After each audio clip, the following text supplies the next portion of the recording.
Okay, should we start? Charlie is there.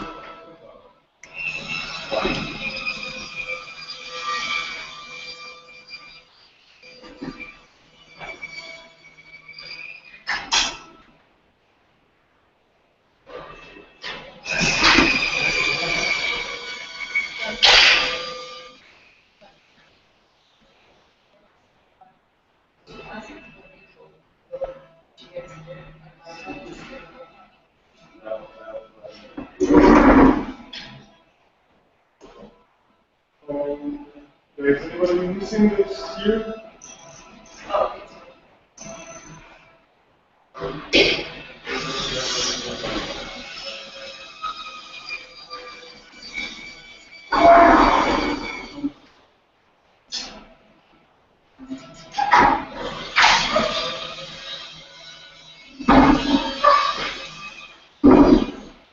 Okay, never mind. Let's continue with the machine learning. Thank you.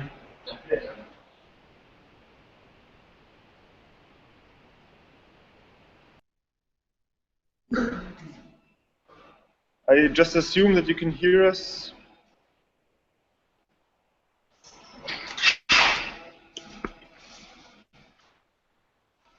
Okay, so FabAcademy2016, week 13, output devices. First of all, just some general things. Like this week we were quite late. Everybody only started, like we started milling on Monday. Last year we started milling on Wednesday, on the same day that the lecture was. Because people looked a bit ahead and they saw what's coming next, and they just like got busy in preparing for the next week. That's what I recommend to you as well. Like, don't be surprised by next week's assignment. Just look at least 1 week ahead and be more or less prepared for what's coming. Yeah, I guess by now everybody knows that a week is very short and that you can only do this much. Unfortunately, we still have, like everybody still wants to do the biggest and greatest and best thing ever, choosing the most complicated example of all of them and the biggest node possible. This makes it difficult for me and for yourself. So, in general, try to do something simple on the first day, and if you want to make something more complicated, then you already did all the mistakes that you can probably do, and then you are faster for the second one. For example, Elisa, she did her assignment in maybe 2 hours. So how much time did you spend on this? You? You started yesterday. No, I mean, I'm throwing you off as a good example, because you started modeling yesterday at 8, and today in the morning it was finished. So it's not, you don't have to spend your whole week on going crazy. And yeah, so aim a bit lower. Just, I know it's hard, but I'm the last one to do it better. But it's just the way it is. Another topic, just stupid, but yesterday I put 2 brand new cutters into this drawer, and they both disappeared. Also, this box was full in the beginning of the year. I don't know if it's you or students from outside of the lab, but where did those cutters go? I put them there yesterday. please don't make me go through the video feeds, like we're constantly being filmed, and I will find you. So if those cutters are not there tomorrow, I will spend like 3 hours watching the videos from the last 2 days.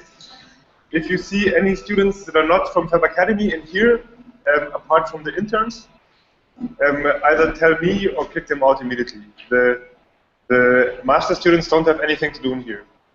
And they are not supposed to take anything out of here, and they know this very well. And yesterday, I caught one of them with one of our soldering irons, and I asked him, I didn't explode right away. I was like, what are you doing with those irons? Oh, we're burning holes into fabric. So this is about the worst thing you can do to a soldering iron, because it oxidizes the tip, and then you can't use it for soldering anymore. But you all know that an oxidized tip is like trying to eat a tomato soup with chopsticks. It doesn't work. So yeah, make sure that they don't take anything from in here, and you can be as brutal as you want, trying to avoid. Also, the spatula disappeared. Like, this is the first time ever that things disappear from here. Normally, they disappear once they're outside. But yeah, please let us get those tools back because we need them, and I'm already missing quite a lot. Like, we don't have any of the small pliers for cutting electronics. I bought a new one last year, and I bought the most expensive one because I thought, oh, this one won't get broken too fast. But then somebody tried to cut some steel rod with it, and you can imagine what it looked like after. Yeah, same thing for the tweezers. As Neil says, they're not for prying open your car; they are like for handling electronic components. Okay. And also, I realized that, like, okay, like I sat here this morning alone doing the review. It would be very nice if some of you would be present, because it's kind of embarrassing if Singapore, 3 labs in Germany, and Valdauda all present, and we're sitting here being like, yeah, and any volunteers? Like, I don't want to force you to be here, but like, don't leave me completely alone. It's a bit embarrassing. And then through the homework review, everybody decides to just don't give a thing, and it's kind of interesting. Like, if you would pay attention, you would, like, for example, my bookmarks from today. Yeah.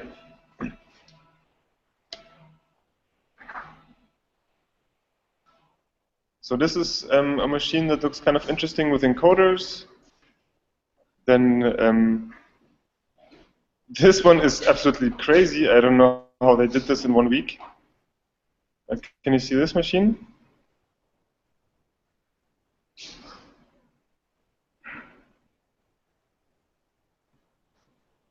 This looks like a final project. It's a pancake machine.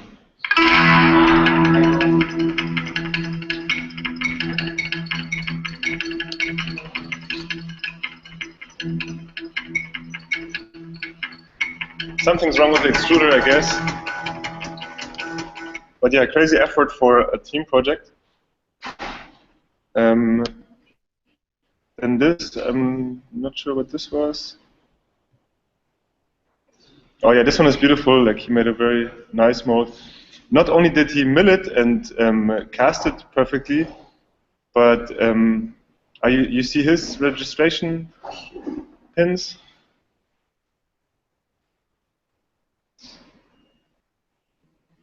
But he also had the time for airbrushing it in the end. So he started to paint it. Can you see here the airbrush? And he first painted it black, and then he started to give it some texture. And this is the final result. And since he still had some time left over, he started to make some metal casting, and he came out with this piece. I guess since it's from Italy, it's this alloy that what was it called? I have it in the last bookmarks. It's a low temperature cast alloy. I think so, yeah. The something with a Z. Yeah. Okay, this has nothing to do with it. It's also cool. But yeah, I didn't really pay a lot of attention, but I think it's interesting also if you ever get into the position for being a Fab Academy teacher yourself, you do want to like know what happened in the last years, and you want to be able to show people other projects. And if by chance somebody makes a pancake machine, you can say, hey, look, there's a pancake machine. So like, but let's look at Neil's class. And I think I have some comments. Also, everybody's super late for class. Like, if you're not here on the minute for the review, it's only bad for you, because if Neil hits you and you're not there, it's not only embarrassing for me, but also for yourself. And let's have a look at the output devices. I think everybody more or less missed this part, which is the most important one on safety, because slowly we're getting into ranges where you can kill yourself, which we want to avoid. So whenever you're doing something with currents higher than 10 milliamps, which is anything a bit higher than what you get from an Arduino, if you try hard, you can kill yourself with an Arduino as well. But once we get into like power electronics, let's say once we use the power supply, please let me check your cabling and whatever before you switch it on. I know that we're improvising a lot, but when it comes to power connections, this is the part where we don't want to improvise. We want to have proper connections that plug instead of like fiddling some wires into a breadboard. So yeah. Takes a bit longer to do it properly, but in this case we have to, because if not, yeah, you get an electric shock in the best case. And there's some ways for, like most of those components, once we work with higher currents, they just explode or burn when you inverse the polarity. One way of avoiding this is to use a protection diode, and you wire the protection diode. The diode, like a diode, is the same like an LED, but the protection diodes are slightly different, and it allows the current to flow in one direction but not in the other. So if you put this into your circuit, if you invert your power supply, nothing will happen. If you don't, it will burn your motor driver, or it will burn your voltage regulator. And this takes me to the next point. Anybody caught the part on voltage regulators? Anybody knows what a voltage regulator is? If the red voltage doesn't do anything, it's higher, what's required by the circuit? Yes. So a voltage regulator in the easiest case is something like the voltage, you see them like this. This is like the 2-volt component version. There's 3 legs, and one is to ground, one is your input voltage, and one is your output voltage. And this one is called an MO6. Normally they have a naming convention where you can just from the name tell what voltage they regulate. And this is a 5-volt regulator. It probably accepts voltages up to 16 volts. And what you get at the other leg is 5 volts straight. And it gets hot, yeah. It dissipates, all the extra energy gets converted to heat. If you connect a 5-volt power supply to this one, it will output nothing. It has to be a little bit higher than the rated output voltage. If not, it doesn't work. So if you take a voltage regulator and for 5 volts and you power it with 5 volts from your computer, it will not work. You have to have at least like 5.5 or 6 volts. You would have to look in the datasheet. It depends on the component you're using. But it needs to be a little bit higher than what you want to regulate to. But this is what, if you look on an Arduino Uno, you see like one big component, that's the voltage regulator, that I think accepts up to 16 volts. And and converts it to the 5 volts, which is handy many times. Let's say you have a stepper motor that runs on 12 volts, and you don't want an extra power supply for your Arduino. You can just use a voltage regulator and run the motors and the Arduino from the same power supply.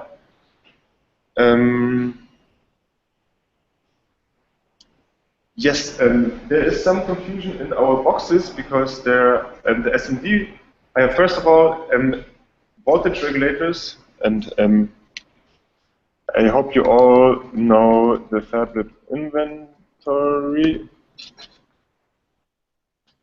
And if you go here and search for hard, like all of you know this link, no? If you don't know, you search for FabLab inventory, you take the link with the FAQ, then you hit Control F and search for hardware, and then it's the link under this one. Or you just put yourself a link, which I still haven't done, but well, it's also quick. And then if you search for voltage, maybe I should search for regulator.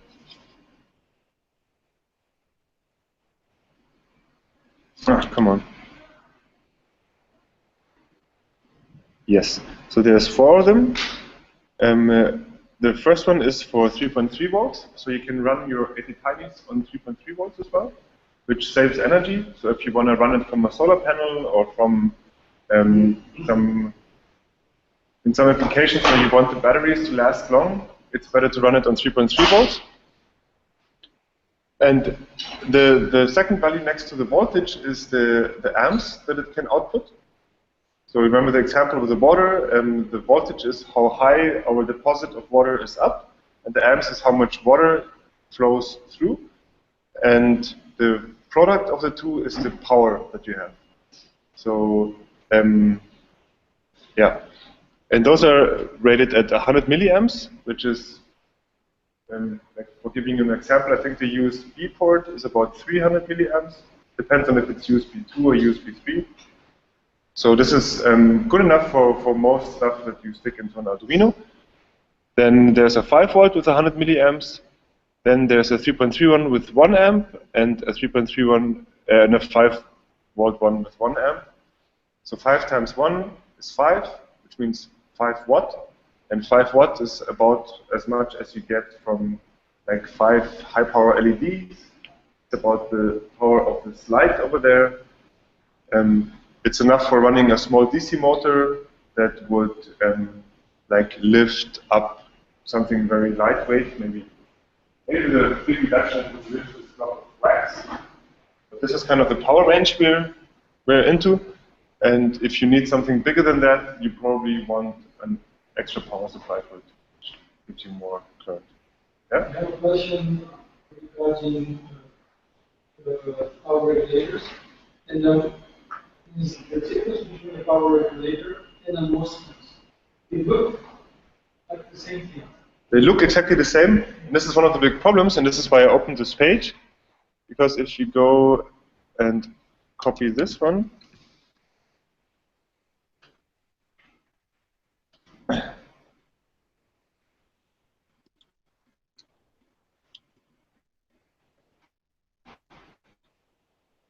and search for a MOSFET. And actually, I picked the wrong one.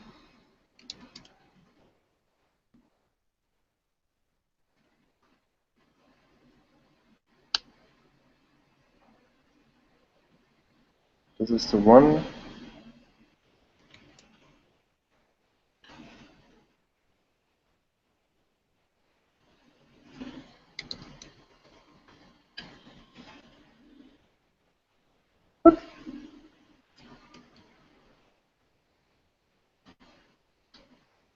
Sorry for that.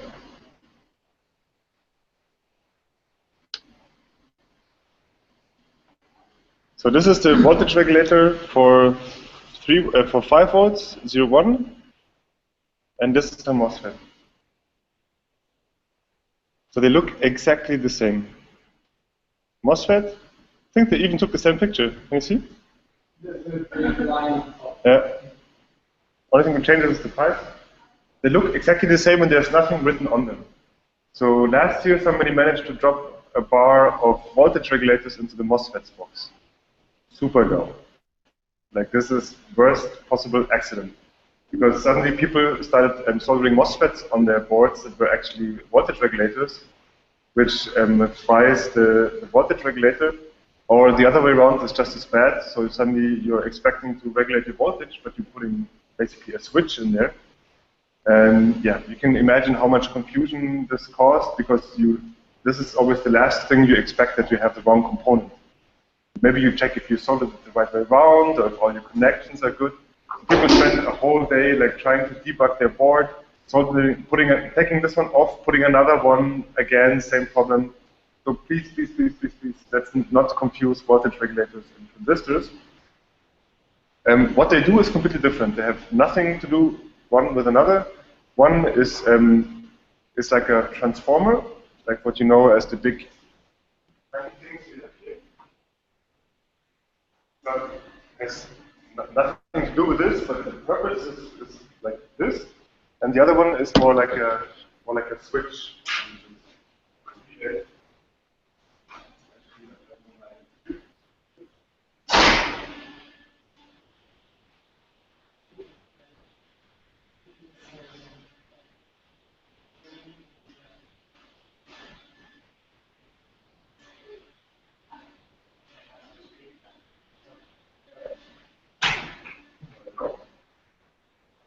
Yeah, but it's two completely different things. So one of them is the MOSFET. The MOSFET is a transistor. It's just a special type of transistor, and it's kind of similar to a relay, the one with the coil that opens and closes a switch. But you can also use it for applications where you don't completely switch high-low, but you can have in between states. And yeah, so this is something we have to be careful. So if you think you have a confusion, can you use an ohmmeter? No. Yeah, it's not like a resistor where you can just measure if you have the right resistor. It's the only way to try it is to connect it and see if it blows up or not. And there's nothing written on them, so it's really like, be careful. And also there's, I think we have two types of the smaller ones. But I think by now they have their own little compartment, and one gets connected in a different way than the other. So if you look at this one and you look at the data sheet,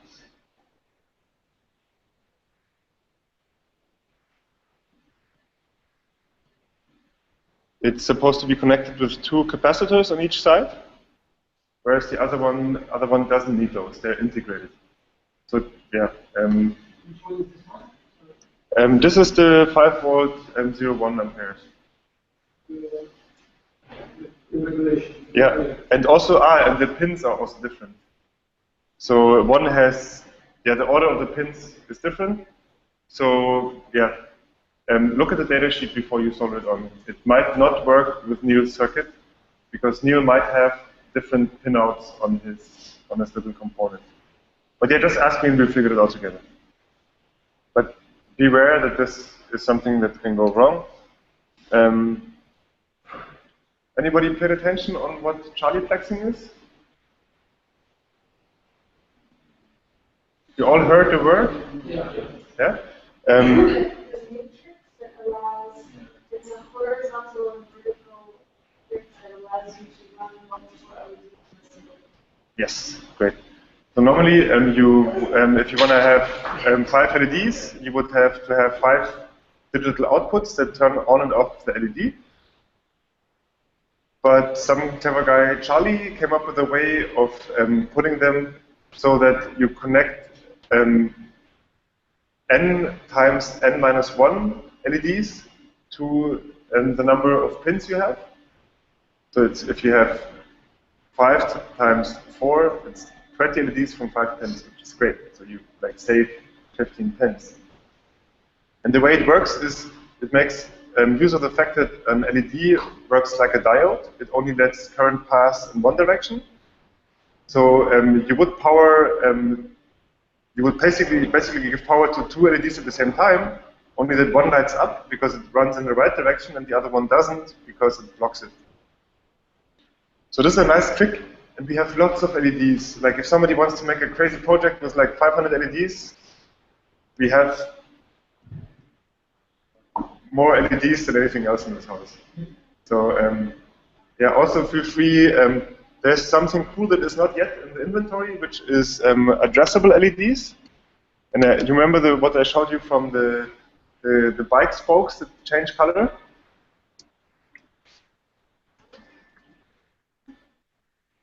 So now you can buy those guys. Oops. They come in waterproof, and they have a little chip inside the LED. You can make. You just need VCC, ground, and signal, and a library from the company. And each single one either has a little chip integrated, like this type here. It's probably an tiny or something. And if we search again, SparkFun, let's see. Oh yeah, you all know Adafruit and SparkFun, no? This is like two shops that you should know. Because they're so nice and they put the data sheet and sometimes the Eagle files of everything they do. Maybe I should just search for images.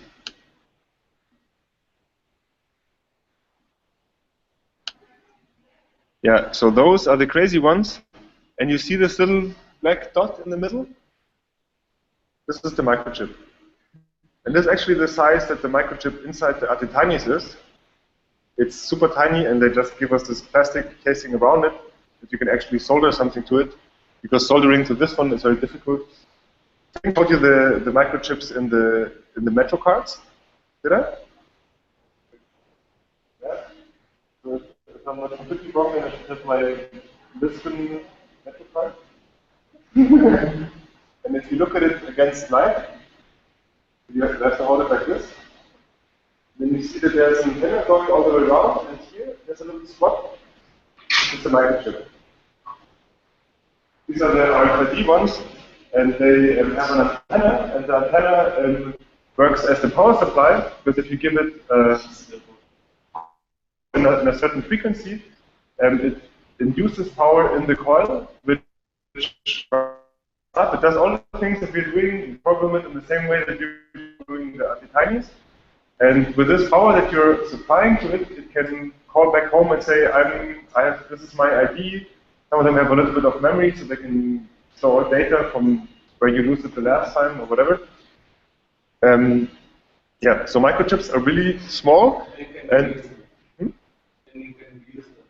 Yeah. It's from 1 0 to 1. Yeah. After 10, you throw them away. In the bin, and this one. Yeah. The ones here in Barcelona, they have a magnetic strip. So don't put them next to your strong magnets. They won't like it. They work like a tape. You know the tape recorder where you have some metal powder on a stripe of plastic? Actually, you can do this yourself. You take some transparent tape, lie it on the floor, you file on some iron or steel, and then you pass it by a magnet that changes polarity according to, in the best case, an audio signal. And if you take the same strip and you slide it over a coil that you amplify the signal, you will hear the same sound. There's some funny DIY tape recorders on the internet. It's very simple, and actually you could probably read the signal. Yeah, one of these days the amplifier for the thermopar should arrive, and I bet if you connect a little coil to it and slide it over the Barcelona Metro card, you would hear something. But yeah, next interesting step is like, how do you write something to it? And where's the saldo store? Okay, so these are cool, and I recommend you to use those. It's just a motivational thing. Like, it's just LEDs are a bit boring, but with those you will be happily surprised how easy it is to make each one light up in a different color. We don't have them because they're not in the inventory, but if you go to on the radio, or what's the other one called? The Diatronic. I think they're like a few euros per meter. They're not very. Well, let's see how much the one from Adafruit is. So it's $24 for 1 meter. Oh, that's not that cheap. Yeah, but 1 meter already gives you 60 LEDs, so that's kind of fun. Okay, what else? So we had the Charlie plexing. Yeah, if somebody's up to try the LED display that Neil has, would be interesting. I never did this one. And 2 years ago, somebody made a library for Arduino that can display all the letters from the alphabet. So you can't show them all at once, but you can like make them like scroll through and say the text. Yeah. Did you pay attention when Neil was talking about syncing and sourcing current? So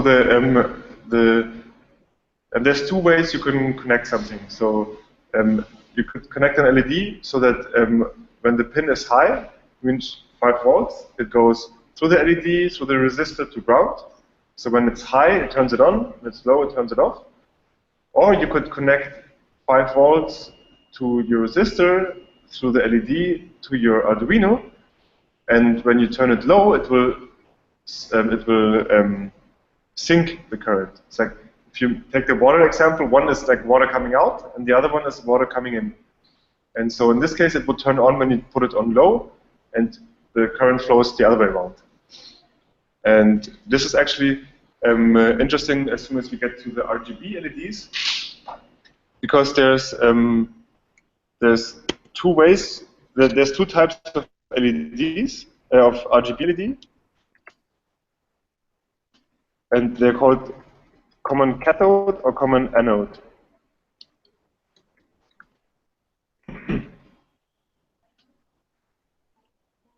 So if you look at, let's say, this one is perfect. And one is common anode and one is common cathode. So in one case, the common cathode, they all share the same minus, and you give plus to each of the legs, whereas on the other one, they all share the common plus through the thing to ground. So this is the first thing you have to find out. When you have an RGB LED, you have to figure out if it's common cathode or common anode. And RGB LED is basically 3 LEDs in one, and each color has its own little LED. And as we know, the different colors have different currents that they can live with, and they're different. So mostly the blue one has the red one is mostly a bit different. So this one needs a lower current. If you just put 100 ohms, it will burn. And yeah, it's also a bit difficult to figure out how the ones work that we have, because in the datasheet they don't make it so explicit. But once we get there, I will explain you. Also, the footprint we have in Eagle is huge. It's like 3 times bigger than the LED, which is not a big deal. It works. But if you want something tiny, you would need to design your own little footprint for it. So that 50 ohm difference makes the brightness of all of them the same. Is that what that's? Yes, it makes the brightness the same, and it avoids that your red one gets fried when you have only 100 ohms.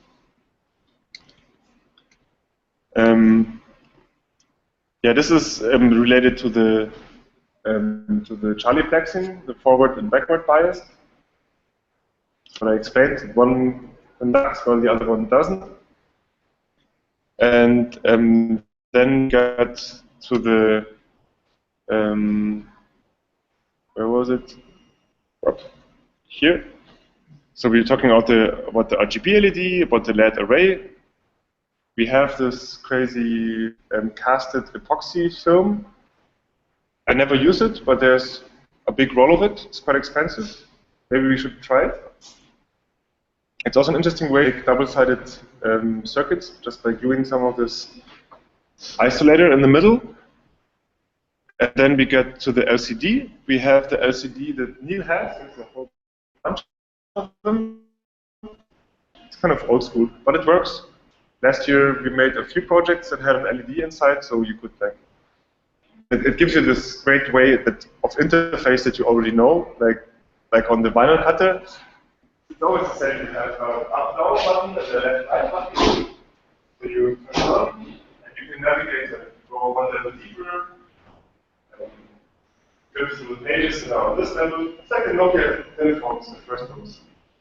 You can realize exactly this, and just with a tiny little display, you can control like 10,000 features, like 10 for the 3D printers.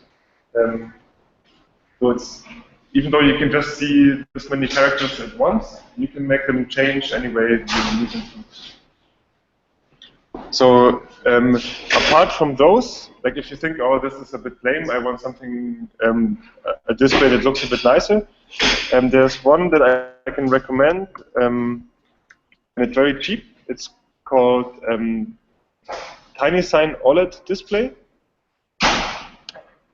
It's €5, and it has a quite high resolution. I think it's like 256 by something pixels. So you can, and it has libraries, so you can show all the Unicode characters, and it just connects with 2 wires. They use the I2C. You can run them in serial or in I2C. For one, you need a lot of pins, like this one. And for the other one, you just need 2 wires plus power and ground. Yeah, and you can play videos on them, and like, yeah, people go crazy. You can do animations. Yeah, so they also come in a bit bigger if you want. Yeah, 128 by 32 pixels. That's quite a lot, but it's tiny. It's only this size. So if you want one of those, they have them on the radio and Theophonic. Yeah, I hope one day we'll have them in the inventory. Then video. Video I've never tried. I know that it's not very difficult to do this, but video is already quite like fast, so you need to pay attention to something like shielding and not have noise from the environment in there. So you might need to put everything in a little metal box for keeping the noise out. But since composite is a very simple protocol, if you have some noise, it looks a bit noisy. And Neil showed these videos where he programmed something on the Arduino or on the Tinies that would output a video signal. And then he showed one that even shows like little videos and stuff. And this is all about, this is only limited by the amount of stuff you can program on such a little chip with very little memory. But if you look, and this is just for like making it a bit more interesting, there used to be a time when the hackers or crackers put a little file in addition to the cracked program, and it would be very small because this was times of like 56K modems. So they decided to make it as small as possible, and it was kind of like a, depending on how cool you are, you would make it 64 bytes, which is more or less 64 letters. And you would think, what can I do with 64 letters? And they're called intros. So if you look for, oh no, this is 64K. Now we want a 64 bit intro.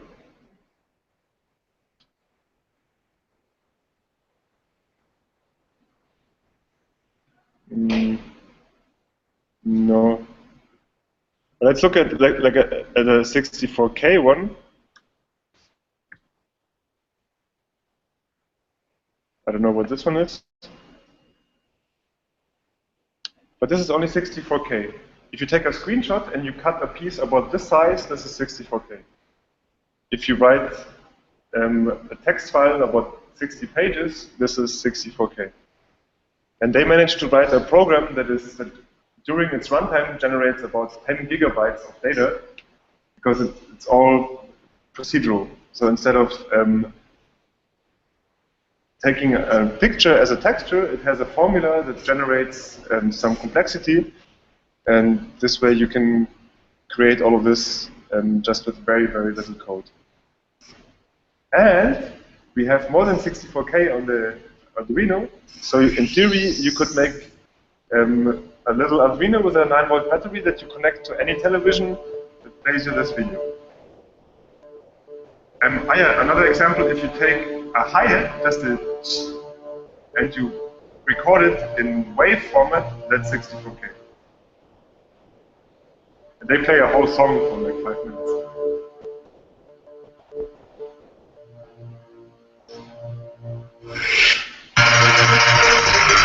Actually, there's one where they made a copy of Winamp, you know the Winamp player?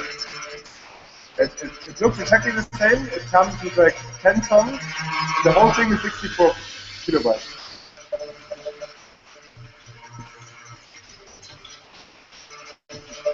Yeah, if you're interested, there's one page. It's called Demo Scene.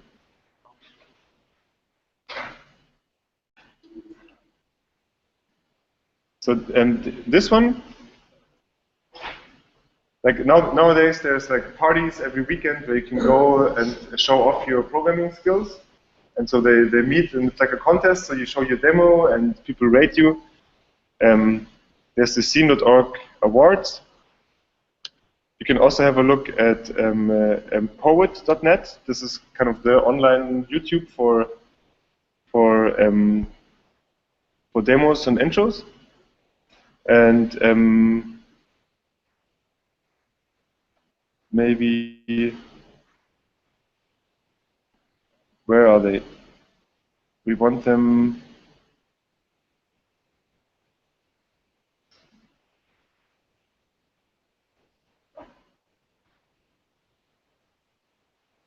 Parties, users, search.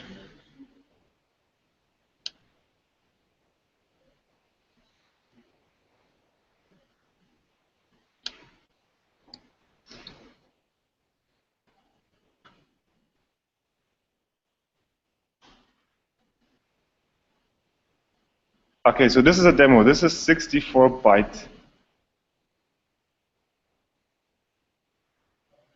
Don't expect anything spectacular, but anybody that ever tried to make something with 64 bytes, oh, no video. Let's search for.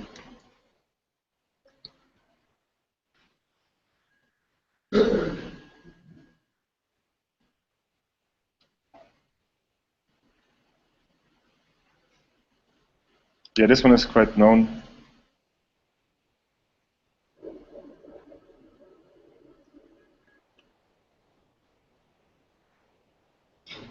So this is all programmed in assembler, which is the language that is most like efficient in memory usage. But you basically control each clock cycle of your computer program. This is a 64K thing. Actually, FabAcademy is one of the most known groups of this, and they have a program that is called Das Werkzeug, the tool, and it's a bit like Grasshopper, so you have lots of little boxes that you can connect, and each little box has, for example, a random generator or a bandpass filter. It's all just formulas, and by, for example, you could take take a picture of noise, and you smooth it by blurring it a little bit. Then you multiply it with a picture of a square, and the square would then create like an inverted version of the thing. Then you do an offset of the square, and like with a few boxes, you can make a textured button, for example. But everything you see here, all the textures, like all the rust on the doors, or this on the floor is probably just some noise. Those pictures for the slide, they're probably generated in the same way. So you make a rectangle, you stretch it, you cut out the middle, and yeah, it's all very basic mathematical operations, but it allows you to do something that looks like something that would take me a month for rendering it. It runs in real time on a normal computer. Fairly great granddaughter. And actually, I found this whole thing by listening to a radio station that would play music from the demos and intros. And I thought, what weird music is this? It sounds all like 8-bit video games. But yeah, now they're doing, actually, it gets better. Daddy, can you hear me? Assembler. Daddy,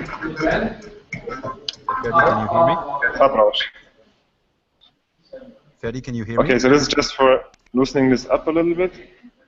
And who's talking now? Ah, is this you, Greg? Yeah. Just check out the link I dropped in the chat. Sorry? Check out the link I Can you dropped in repeat? the chat. Ah.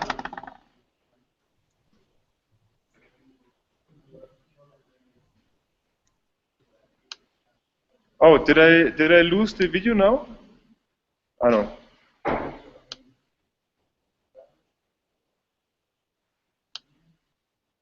Okay, this is a link that Greg sent. It's a 24. Yeah, this one, yeah. You know this one? Oh, this is beautiful. Like, this is kind of the craziest stuff I've seen so far in terms of the same topic. I don't know why it doesn't go full screen. Or maybe, no, this one is worth it to see it in real full screen.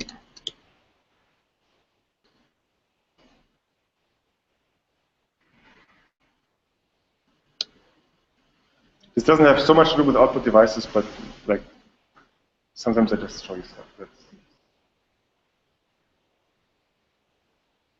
So this is also rendering in real time, like a video game. But normally video games don't have this many polygons. So up till about 5 years ago, if you made a character for a video game, you would say 2 million polygons is the maximum that any graphics card can take. And this scene, if this was polygons, this would probably be like 200 million polygons. So I bet he has a good graphics card, but yeah, up to recently this would have been completely impossible. I'm not really sure if he's using polygons or if he has some voxels or something else for making those graphics.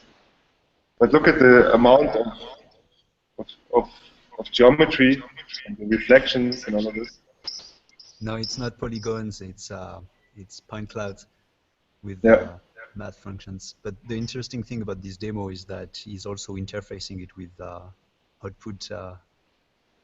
inputs from cell phones and music and stuff like that.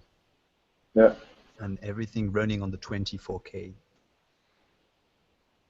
Well, yeah, so what I didn't tell you is that apart from the polygons and NURBS, there's another way of making 3D graphics, which is by using what is known as point clouds or voxels.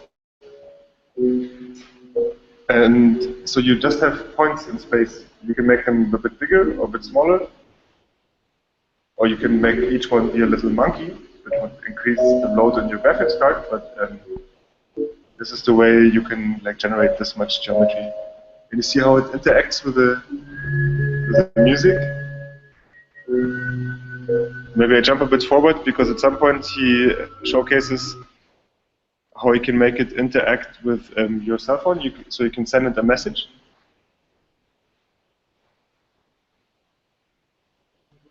I know, this one is just a MIDI controller, so you can control the direction of the light.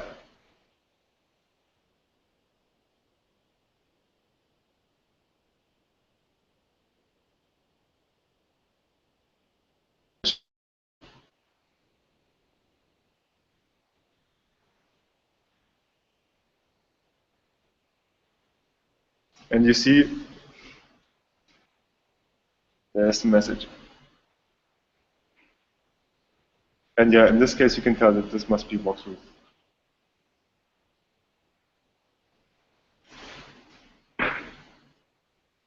Yeah, this one he's controlling it with his finger, so you can make like this little thing fly around. Yeah, okay, enough cool stuff. Back to the input devices. Thanks, Greg, that's super cool.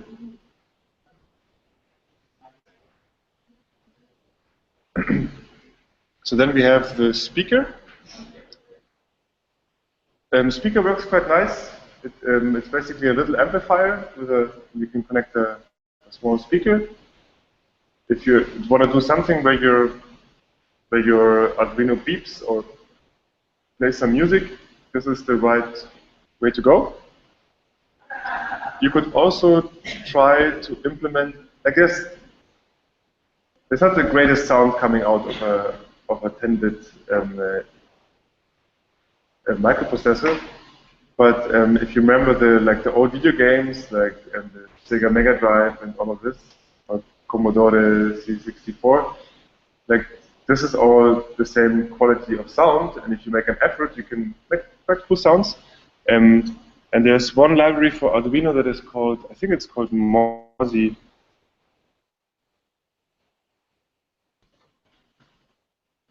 Is it Mozzie? Yes, it is. No, Mozzie. Tutorial, GitHub, examples. They used to have a page. Let's see if it's this one.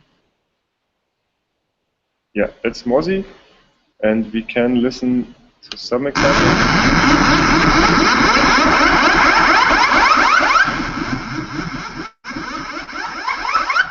Woohoo!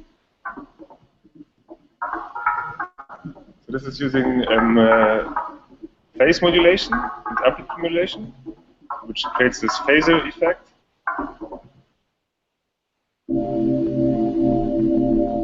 And this already sounds much more quality than like what you would expect from your PC speaker is the same quality, and all it does is going.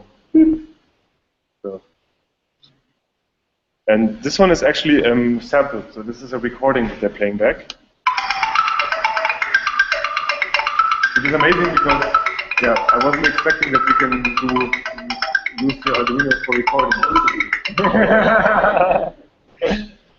You should also listen to the example from Neil. What does he play? I forgot, but he has a little video.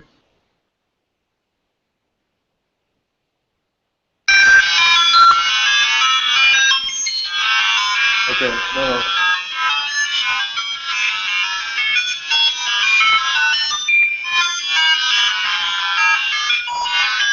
Oh. Yeah, Mozzie sounds a bit nicer. But I think the last year we made one and it sounded super cool.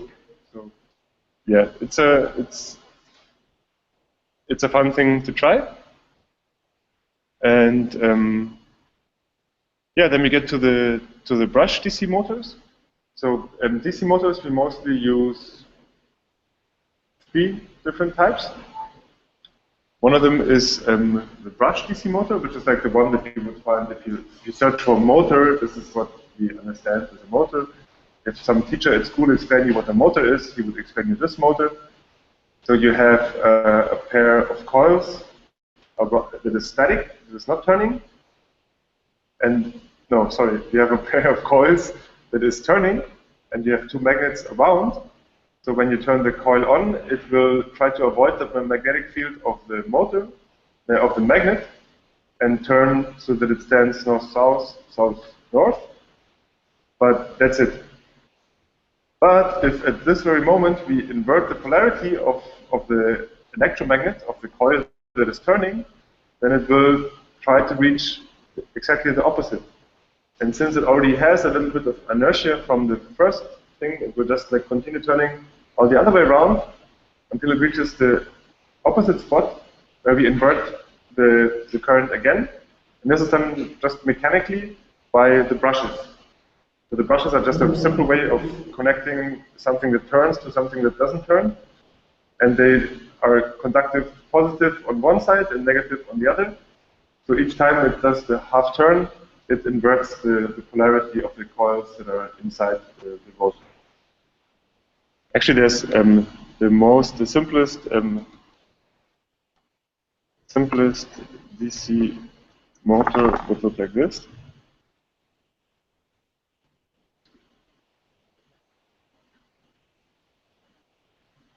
Oh no, actually this one doesn't really. No, this one is yet another way of making a motor. But it's so simple that it's just cool. So the current is going through the wire, and the wire is producing a magnetic field, and the magnetic field is influenced by the magnet in the bottom, and the magnet in the bottom also serves as the contact for the electricity. A lot of people use magnets as contact as well.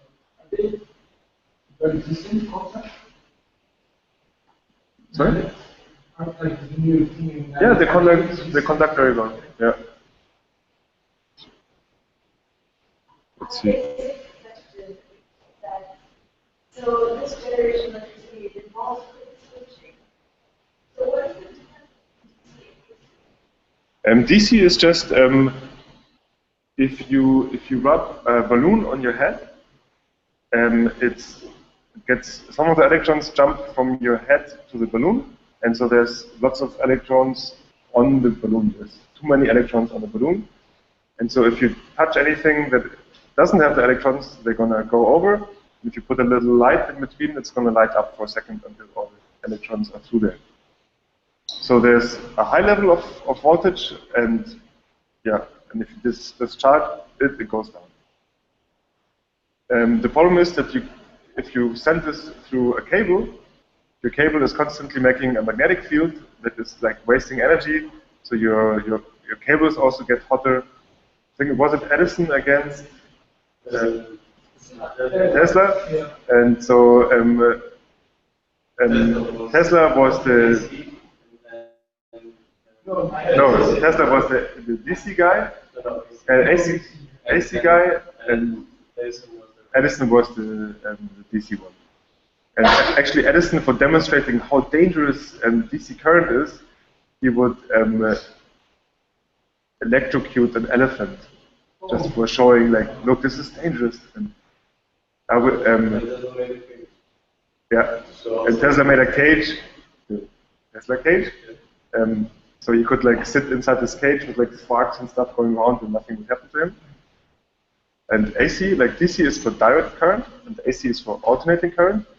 And for an alternating current, the voltage constantly goes up in a sine wave between a positive voltage and a negative voltage. So it does this up and down, which makes it easy to generate, because most turbines and stuff, if you want to make a generator, in the easiest case, you would use one that is just like our little DC motor.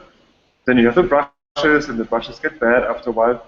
And if you don't do this, the switching all the time, then what you get is alternating current. So if you put a little coil next to your bike wheel, and you have one magnet that points, and you put a magnet on your spokes, one that is south pole outside and one that is south pole inside, and you turn your wheel, you would generate alternating current. One is pushing the electrons one way, and the next one is pushing it the other way. Since the whole thing is spinning, it would kind of look like a sine wave. Not perfectly, but this is the way the Bissing bikes work. You ever turned on the light on a Bissing bike? This is the way they generate the electricity. So it's super simple to generate AC current, and you can transmit it on longer distances. If you transform it to high voltage, which you do like this, there's another good part, that you can make it go to very high voltages, and it's very easy to get it to very low voltages. If you keep the energy the same, you get low voltage with very high amps, or you get high voltage with very low amps, but the power is the same. And this is the reason why we have the high tension lines for sending electricity from the power plant all the way to the next transformer somewhere down the street. And also why we have the 230 volts compared to like if you ran your house on solar power, where you get like DC voltage, you would run into problems as soon as your light is further than 10 meters away from your solar panel, because it simply would like burn up all the energy in the cable. So if you wanted to make it better, you would transform it to AC, send it like a few kilometers, and then transform it back to DC, which involves a lot of losses in transforming it. But if you want to get from the power plant to here, doing it in DC would be very difficult. Because high voltage has less resistance. The high current, the high voltage is easier to transmit. Yeah. Okay, so maybe I close some tabs. Oh. Okay, so this is the brush DC motor, and if you hook it up to electricity, it will run at a certain speed. And if you want to control the speed, you would connect.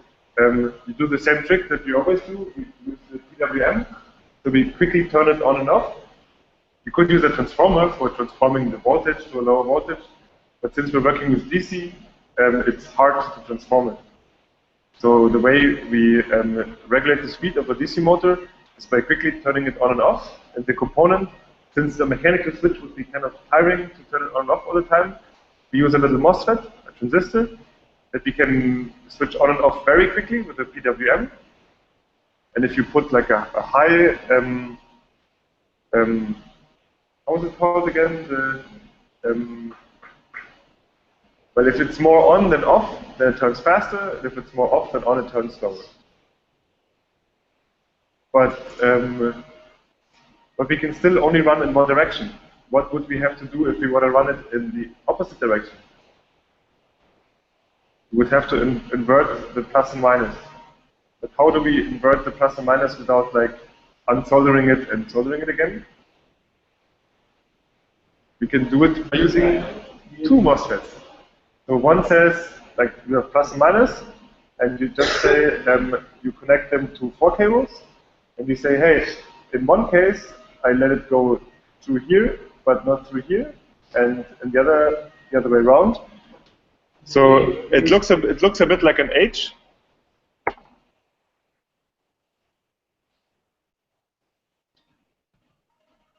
So in the simplest way, this is the way we go. So if you want to turn it one way around, you close S1 and S4. If you want to turn it the other way around, you close S2 and S3. And you can, like looking at it, you can see that in one it would flow like this, in the other one it would flow like this. So from the perspective of the motor, you're inverting the direction.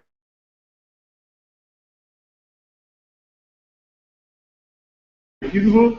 But luckily, we can buy those 4 MOSFETs already in a little package that is about as big as the FabAcademy2016, and it has all of this built in.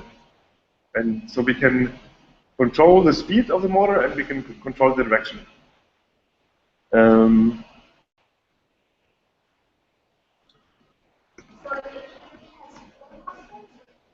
Four. If you just do it with one MOSFET, you get something like this. So I was using just one MOSFET, which only allows me to control the current in one direction. So the whole layout is very, very simple. You have the FabAcademy and the MOSFET.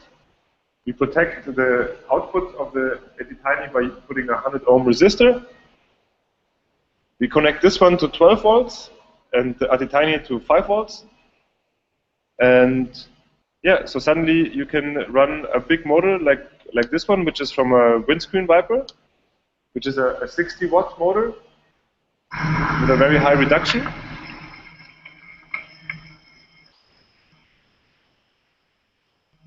So if you get your finger in there, it won't stop.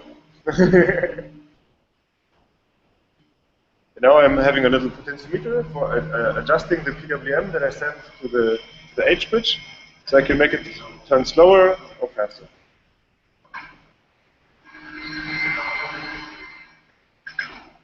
Okay? And if you want to do it in both directions,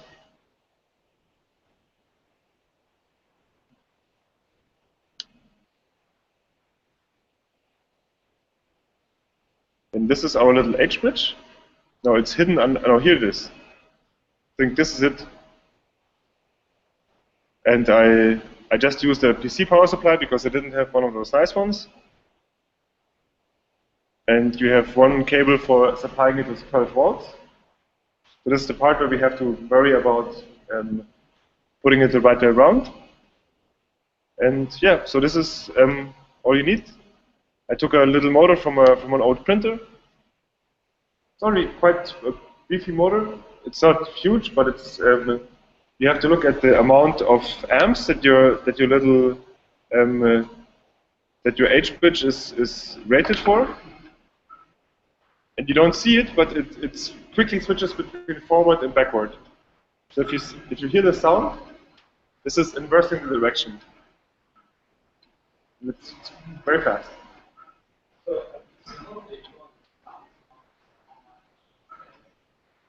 The speed?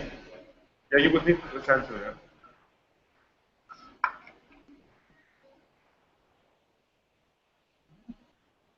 Okay, what else did I do? H-bridge, yeah. I only made the H-bridge for the output devices. But yeah, that's more than enough.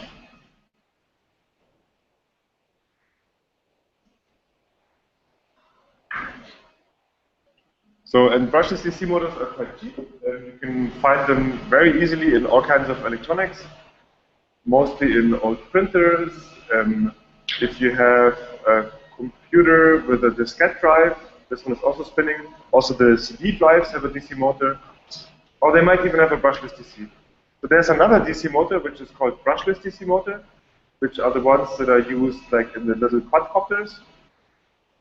In this case, the control is a bit more difficult. So instead of having the coils on the turning, you have the coils around it, and you have the magnets turning. But in order for this to turn, you have to rotate the magnetic field. So you constantly switch which of the coils is currently active, and you switch this so fast that that the magnetic field rotates around your stator, around your rotor, and this way you can carry it with you. So they have a very high torque, even at low speeds. They're very similar to a stepper motor, only that the amount of poles on the stator and the rotor are different. So I asked Neil if we can use the driver for the stepper motors for running a brushless DC, and he said yes, but we're still missing the code, and the code is the complex part in this case. So how do I program the stepper motor driver to run a brushless DC motor? This would be something fun to find out. Brushless DC motors are used, from my perspective, each time more, because the little drones have those. Most of the electric bikes use brushless DC motors. The hard disks use brushless DC motors. So once we get a brushless DC motor driver in the open source way, you could spin a hard disk, which is a great motor. They spin at 75,000 RPM, which is super fast, and they're quite strong. We could make little quadcopters using those. So this would open the door to many things. Unfortunately, there's no code for it yet. I'm sure there's open source stuff available, so if somebody's interested, they could just start by making a stepper motor and then maybe investing some time into how to program it in a way that it runs a brushless DC motor. Yeah, they're very quiet, they're quite efficient. There's in-runners and out-runners, so depending if the inner part or the outer part is rotating. And I think they have quite a lot of power for being quite small.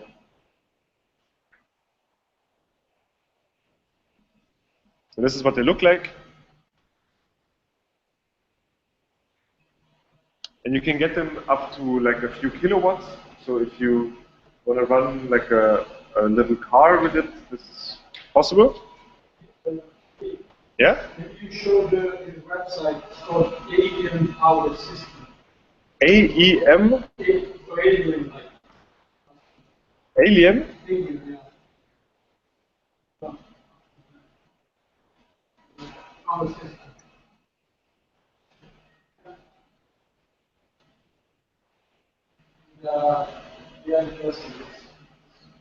They're very expensive as well. Yeah, so this is a driver for a brushless DC. This is what they look like. So you can see the MOSFETs here. And this is what the motors look like. So this one is a 25 kilowatt motor. So this could easily run a little, or let's say my first car had maybe 40 kilowatts. And this one is 25. So this is almost like a car. If you put this on a bike, you probably reach like 160 per hour.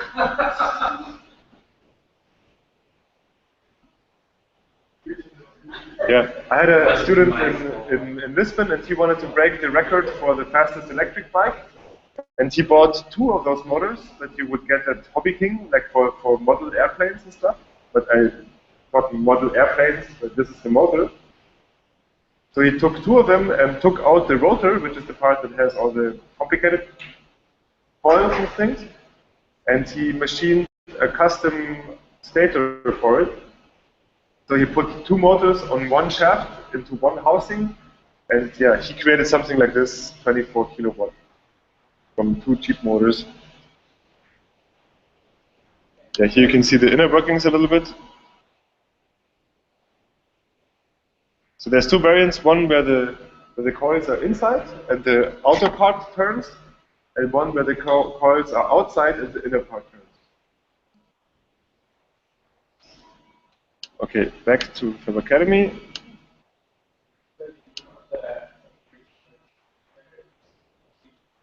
What? Yeah. An op-amp is basically a little. Op-amps used to be the #1. If you were into electronics, you would love op-amps because you can do almost anything with an op-amp. It's basically a little but let's have a quick look what Wikipedia says. Yeah, but this is only one. So the symbol for the op-amp is this one.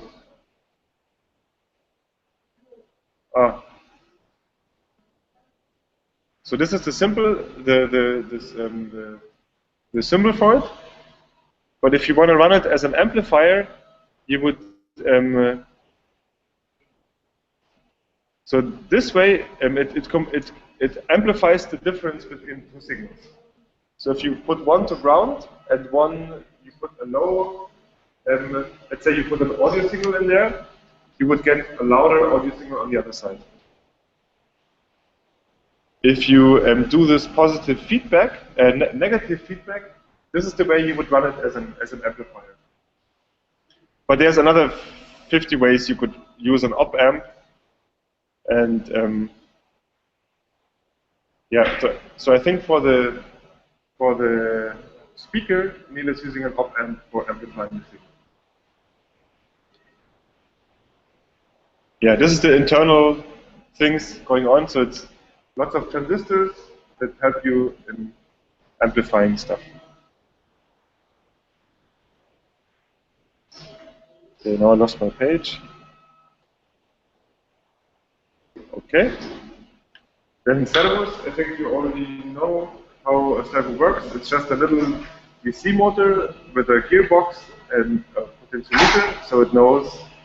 So and there's a little microchip inside that looks at the resistance of the variable resistor. When the motor turns, it turns the resistor, and so from the voltage it gets back from the resistor. It knows where it is, and the little chip is programmed to respond to a PWM signal. And if the duty cycle is high, it goes to one extreme of its movement. If it's low, it goes to the other extreme.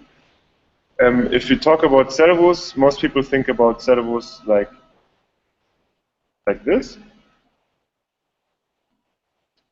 This is what I would picture if you talk about servos. But actually, if you search for servo and then cooling machine,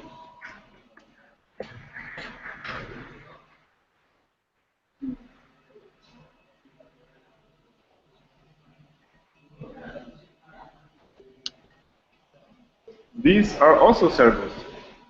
So you can easily make servos that have the power of a small car.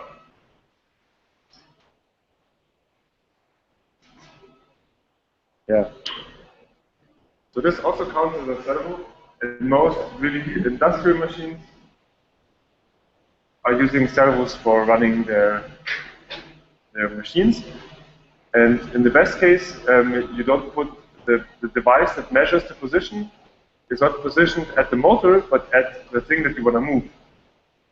So if you measure the position of the shopbot and send feedback to the motor to where it's supposed to go, then you have a servo, like a high-powered servo.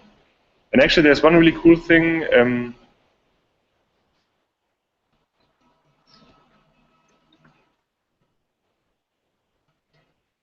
This is something that we could completely achieve here in FabAcademy, and I'm wanting to make this project for quite a while already. So this guy took a regular windscreen wiper motor, which you can get for very cheap in the junkyards for the cars. Very strong, it has a good reduction. And he made a little board for it, so it has probably a potentiometer or maybe some kind of encoder on it. So he can drive. So he probably has an H bridge connected to this motor. And so once you have it all hooked up, you can control it as if it was a stepper motor. Because it knows where it is, and you can tell it to go to a certain position. You can have it running in a mode where it just moves to a certain position. And now he flips a little switch. So instead of controlling the position, he controls the speed. So now if he turns it, he can just adjust the speed from very slow to very fast. And this is the first step for making machines that are closed loop, which I think I explained it the last time. Open loop is something like with a stepper motor. You tell it how many steps to step, and you expect that it really goes where you want it to go. But if it misses a step, then you're at the wrong position. If you have closed loop, like the multicam or like the plastics, you won't ever miss a step because you're measuring where it is, and if it doesn't reach to where it wants to go, it will try really hard to get there.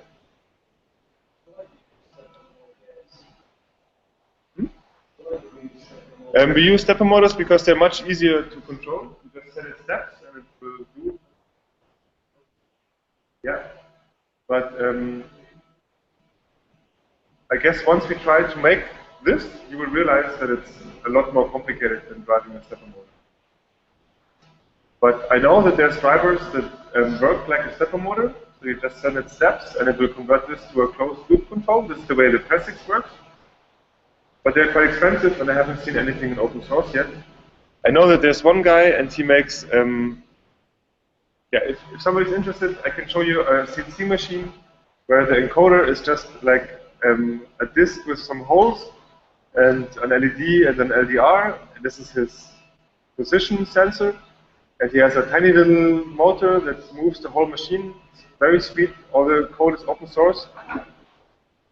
And the interesting part, of course, would be not to take a tiny little motor, but take the biggest motor you can possibly find, and then make a massive machine that is closed loop. So then we get to the stepper motors. And should I explain how a stepper motor works? Yeah. So the stepper motor, there's two types. One is the unipolar and the bipolar one. And in this picture, it gives you the impression that, so actually we only care about those first two ones. I know they're both unipolar.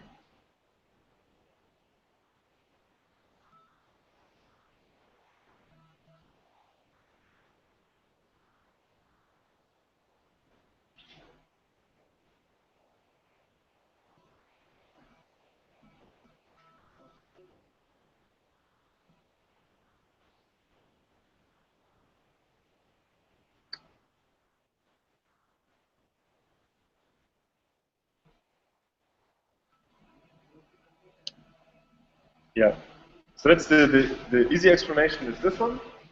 So you have two coils, and each time, and the rotor has lots of little magnets. And if you turn the coils on, the motor is going to try to escape from the magnetic field. And in reality, the coils don't look like this. But just for explaining the difference between a unipolar and the bipolar one, the bipolar one has two coils, and the unipolar one has four coils. But if you look at the way that it actually looks, the coils are split up in lots of little coils. So they're all one, this is the way you step. So each time you power a different coil, and it steps one step further. And if you look at it really closely, it looks more like this.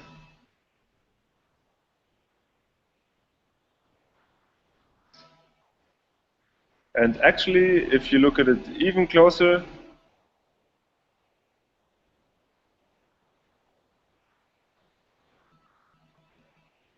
I want a photo of one. Or wasn't there one lying around where the screws were missing? Yeah, so here you see it a bit from closer. So the coils are quite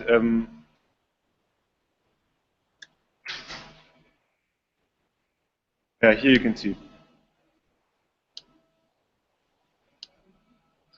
So even though it says that there's just two coils, the coils are separated further.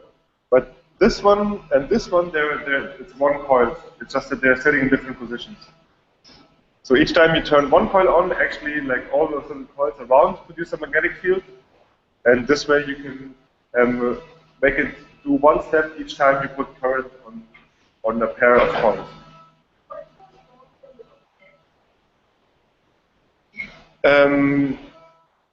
Well, what you don't want to have is to get any dirt in there. And most of the time, the fit of the bearing is not just, doesn't easily slide in there, it's press fitted in there. Yeah, actually it's not a big deal. You could open one, it's not that I would recommend it.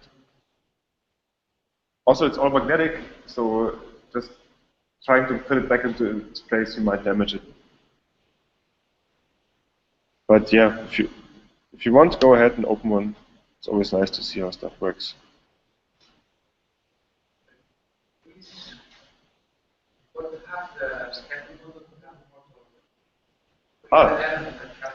Okay. So in this case, we have to do the same thing. We need at least 4 MOSFETs, so we can make them go one way or the other, and turn on our 2 coils. And there's a few extra things that you can do to it, which is, let's get to microstepping further. So what was your question? Why? To increase the power. Yeah. So we have this driver, which is basically just 4 MOSFETs in a little chip. For the drivers for the bipolar and for the unipolar one are completely different. One is using a Darlington array, if I'm not wrong, and the other one is using a chip like the Polus that we're using. And in the end, it's the rating of the MOSFETs that are on this little driver that limit the amount of current that you can send to the motor. And in the end, it's power is always voltage times current. And so the higher the voltage, the higher the current, the higher your power, the higher your torque. But what limits the drivers is mostly the current. So our drivers here are 1.2 amps, whereas the bit more expensive ones are 2 amps. And then the big ones for the bigger machines, the Shopbot has drivers that are this big, and they probably take like 20 amps. What most people don't know or don't do is that you can also increase the voltage. So you can use your same little driver, but I think those stepper motors accept up to 24 volts. So instead of running them at 12 volts, we could run them at 24 or at even higher voltages and get more torque without paying more money for the driver. Probably it does get hotter, but I haven't tried it yet. But if you look at the newer 3D printers, they're all running at 24 volts or higher. The unipolar one, the driver is a bit more simple. So what you find in most auto printers and stuff is unipolar stepper motors. And you could actually cheat a bipolar one, a unipolar one into being a bipolar one just by removing the little wire or just connecting those so that they act as one coil. They sometimes do have difficulties in getting the right direction, because I think this has to do with one of the pairs that there's a little trick for telling it in which direction to go, and this sometimes goes wrong, so that it does turn, but you don't have much control over in which direction it turns. Did you finally manage to fix it? No, it would just randomly turn in. Yeah, that's the problem. I'm sure there's. I did one thing very similar to yours, where I wanted a very lightweight motor to move with a pen to move it up and down, and I had this random stuff going on that would like move up or down any way it wanted. But in the end, I managed to fix it. I don't remember how. Okay, stepper motors. Back to Neil.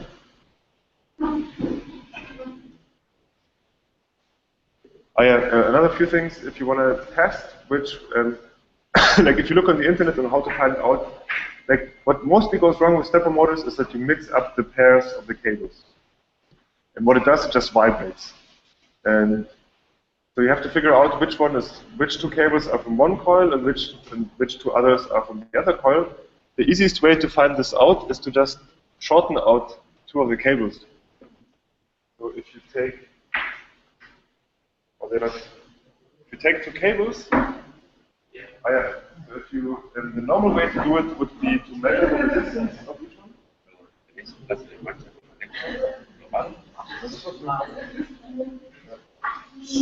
So you short two of them, and you turn it, and you see if it turns hard or not. If it turns hard, that means this is one pair.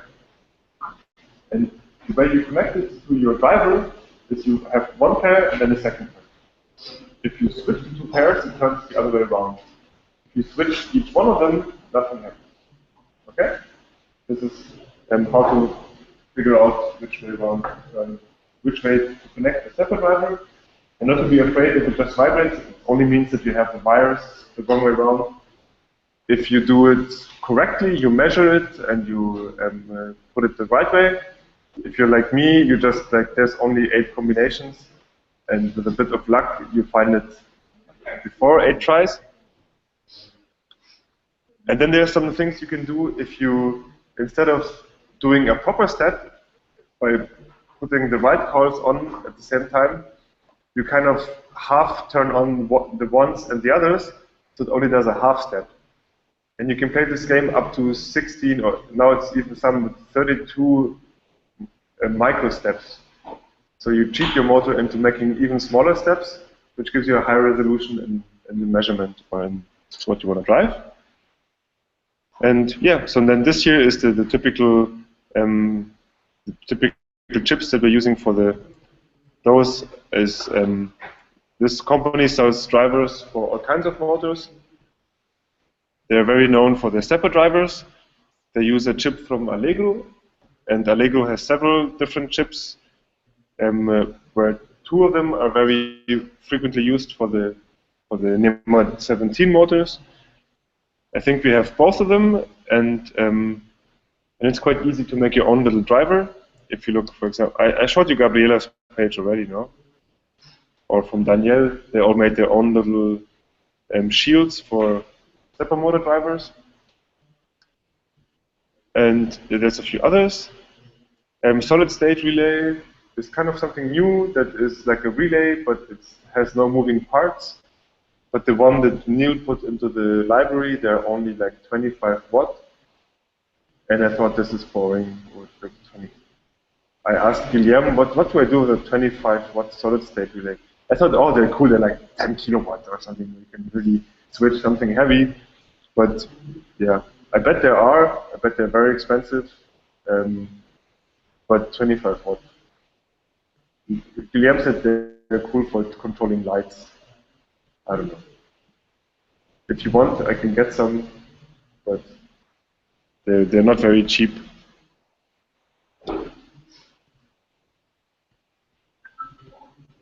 This one is the one that Neil wants us to buy.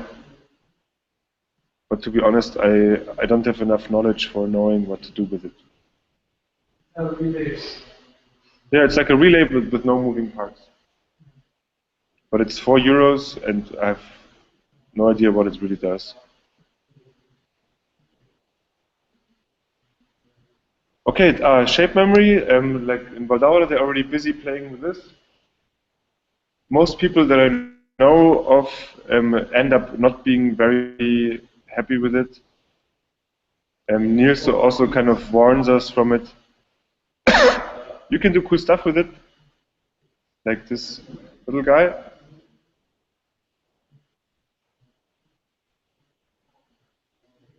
Can you see the wings bending down? So it's a special type of alloy. It normally comes as a piece of wire. You can bend it in a certain shape, heat it up over a certain temperature. Then you can like just do any, like make a knot in it or whatever. And once you put it to a lower temperature again, it goes back to its shape.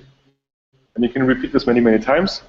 The coolest video I've seen so far, they discovered this somewhere in the 60s. And There's a part of the car that works like this, no? yeah, there's one video that I admire, which is from the 60s.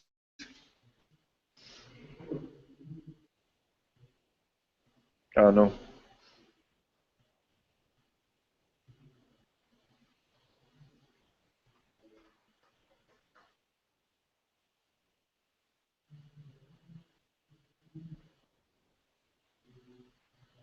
Yeah, it's also called as nitinol.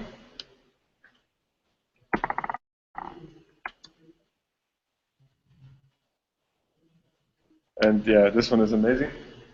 So bend it and heat treat it, and then put it straight. Once it gets warm, it will bend again. So you can tell that this video is a bit older, and this is from the time when they just discovered this, and they were all super excited because they knew, wow, this is going to do something crazy. But so far, apart from bending, I know actually the one application where it's used a lot is the stents. You know, if you have a heart infarct because your arteries are stuck with blood clots, and they put in a little tube, and once it's at the right spot, it expands. And this is actually nitinol. So the heat of your body, the 37 degree, make the stents expand. This is how they can put it in the right spot, take off the thing that keeps it together, and once it reacts with the temperature, it will expand. I think this is the most useful application of nitinol that I know so far. And this is here a demonstration. So he has this coil. So he bends it. Oh no, he puts it in cold water, and in hot water it will, with force, expand again. And if you do this with lots of them, and you put them into a bucket of water where one side is hot water, the other side is cold water, when they get into the cold water, they will contract, and if they get into the hot water, they will expand again. And this is what it looks like. Actually, we should see it from the moment where he holds it in his hand.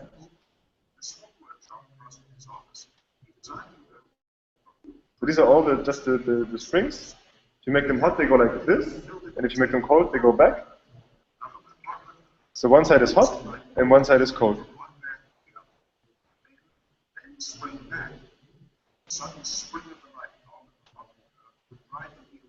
So no wires attached.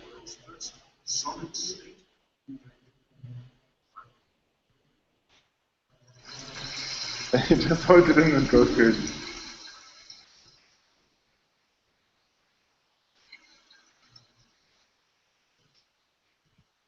And maybe we should ask Greg, because Greg is doing something with Matt, you know.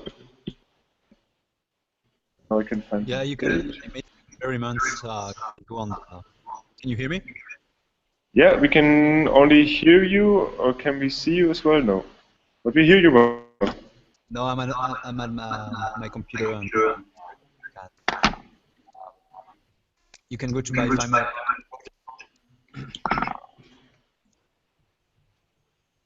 I can drop a link for you. Oh no, I'm almost there.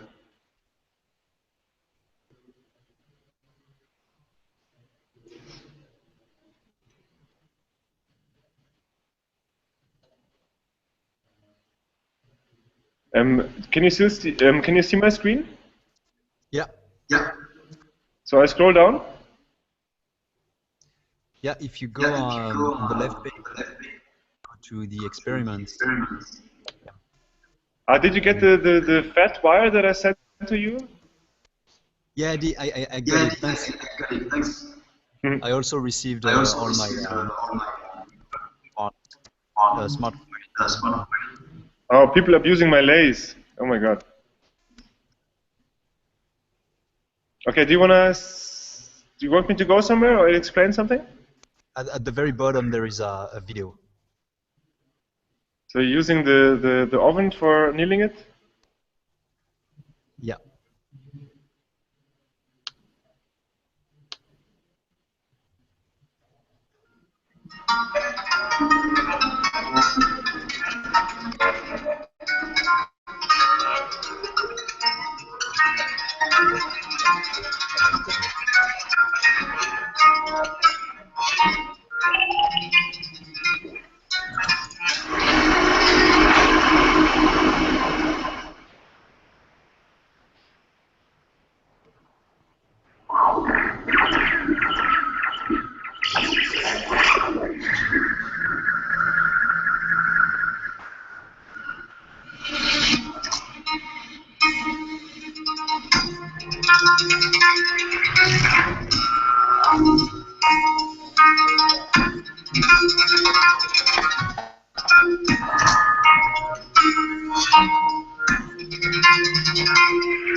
I was waiting for it to say like FabAcademy2016 or something.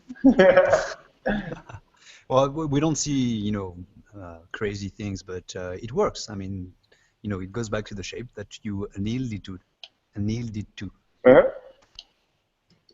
Yeah, one little experiment that I can show you is from Lisbon 2013.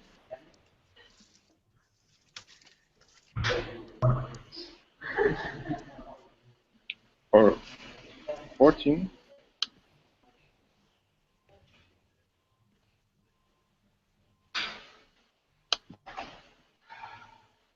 And then if you search for Servo.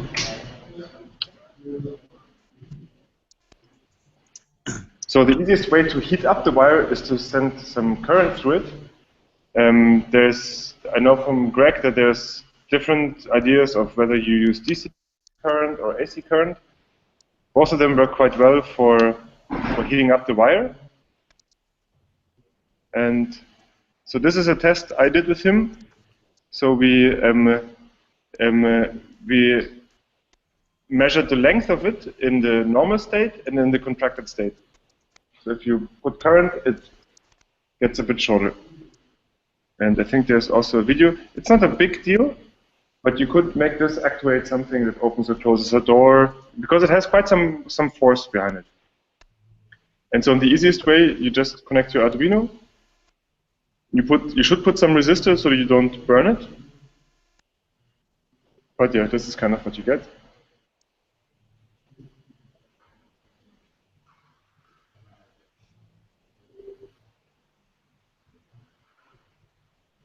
by chance the piece of wire was just long enough that we didn't need a resistor for controlling it.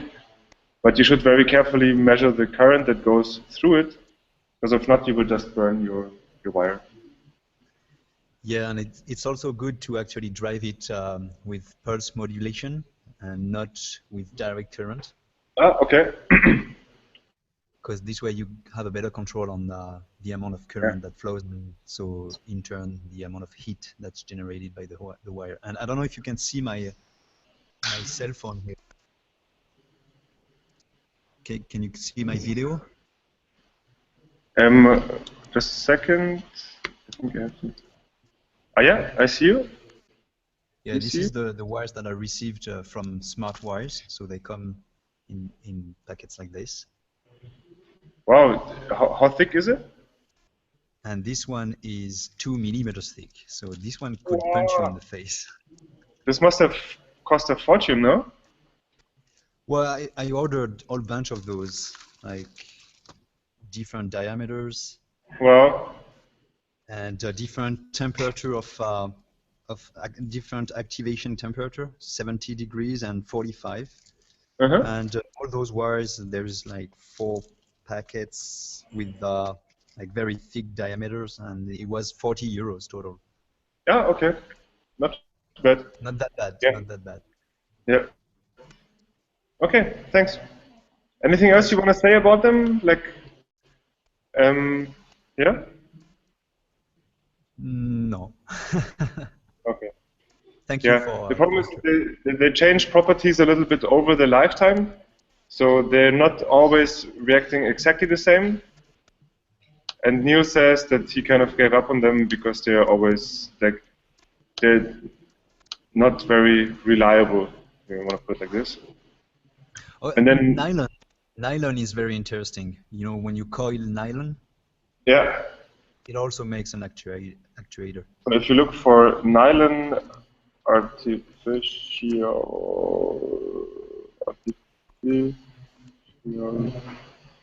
muscle.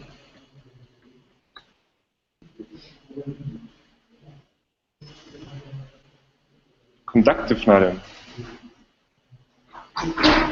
Yeah, so this is very interesting. Search for it. It's just using fishing line and a heating element for making very strong muscles. It's just coiled up fishing wire. But yeah, I can feel that people are getting bored. So either we show. But hang on, Ferdy. How do they make conductive nylon? No idea. I know that some of the YAC students are trying to achieve something similar, but I don't know. It contracts when you coil it, but I didn't know it could make conductive nylon. Yeah, maybe. I'll try to find out and I'll tell you. All right, thanks. And then we have the piezos. Piezo is like the little buzzer things that are on most cell phones as a speaker, and they look like this. I'm sure you've seen those before. We have a very cool collection of those. The big ones are not easy to get. I don't know if they're really expensive, but I always treated them as like the holy grail. Once we found a truckload full of old telephones, and we took all of them to the hackerspace, and they had like really big piezos. So I was like, oh, I treated them like gold. Probably they're just like, yeah, $2.99. Yeah, they're not cheap, eh? And the big ones are probably €5 each. They have one big problem, which is that the contacts rip off very easily. And you can resolder them, but it's better not to rip them off.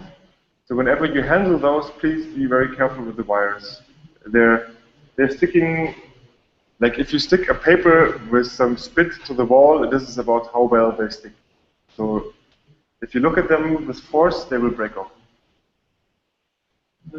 Something this big, for instance, how much will it expend? Thousands of millimeters. Thousands of millimeters. If you take maybe 100 of them, they will go to 1/10 of a millimeter. The good thing is, I told you about the piezo motors and the piezo stacks, no? So they have very high forces, very high precision, very easily or very precisely controllable, but yeah, not so easy to use. Yeah, what I'm missing is a driver for a brushless DC motor, and I'm missing some trick on. I would love to buy one of those piezo motors, but yeah, for the time being, this is something experimental. This assignment, the most complicated one, is the LED array because it involves a lot of soldering, and the programming is also not super easy. All the other ones are more or less the same complexity. So I think I found the one for cut. You can, of course, but yeah, beware.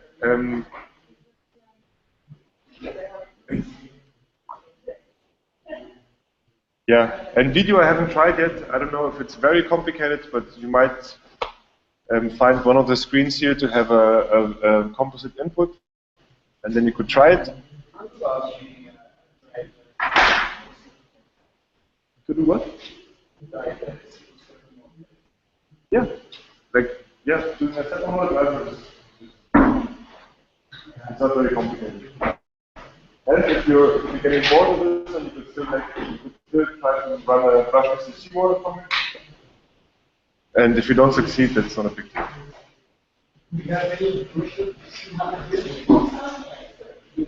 No, but we have a junkyard which is full of hard disks, so we could get some from there. Yeah, and I think I have one from a helicopter at home. Okay, that's it for today. See you soon. Bye bye.